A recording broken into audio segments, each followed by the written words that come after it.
또 떨어지네 개미들 패닉. 전문가들이 말한 증시 반등의 조건. 국내 증시가 이틀 연속 급락 중이다. 코스피는 장중 3030선까지 밀렸다.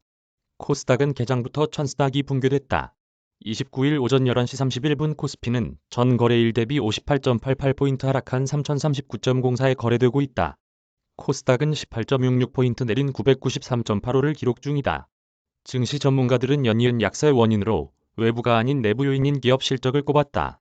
미국 국채금리 상승 등 매크로 영향도 있지만 본질적으론 실적에 대한 눈높이가 개선되지 못하고 있다는 지적이다. 윤지호 이베스트 투자증권 리서치 센터장은 결국 중요한 것은 기업 실적이라며 내년 실적 전망치가 과하게 높은 수준이라고 말했다. 이어 미국의 마이크론은 당초 4분기 매출이 증가한다는 전망이 나왔는데 10% 줄어들 것이라는 회사 측 가이던스에 주가가 빠졌다며 마이크론뿐만 아니라 나이키 등 상당수 미국 기업이 매출 전망을 낮추는 추세라고 설명했다. 이진우 메리츠증권 투자전략팀장도 표면적으로는 금리 이슈 등 여러 가지 매크로 불확실성이 있지만 본질적으로는 실적 자체에 대한 모멘텀이 소강 상태인 게 원인이라며 금리 인상 강도가 최근 강해진 건 맞지만 새로운 부분은 아니었다고 말했다. 이어 경기와 무관하게 좋았던 네이버, 카카오 등 빅테크도 최근 눈높이 하향 조정이 필요한 변수가 나와 주도주가 없는 상황이 된 것이라며 종목 장세 성격을 띠다 매크로 이슈가 나올 때마다 시장이 반응하는 국면이라고 볼 수 있다고 했다. 전문가들은 증시가 안정세를 찾기 위해선 개선된 경제지표가 나오거나 내년 실적에 대한 눈높이를 낮춰야 한다고 진단했다. 이 팀장은 3분기 실적이든 경제지표를 통해서든 당초 예상보다 경기가 재궤도로 가고 있다. 실적이 내년에 증익이 나오고 눈높이도 올라갈 여지가 있다라는 컨센서스가 형성되는 때가 시장이 방향성을 잡을 시기가 될 것이라고 말했다.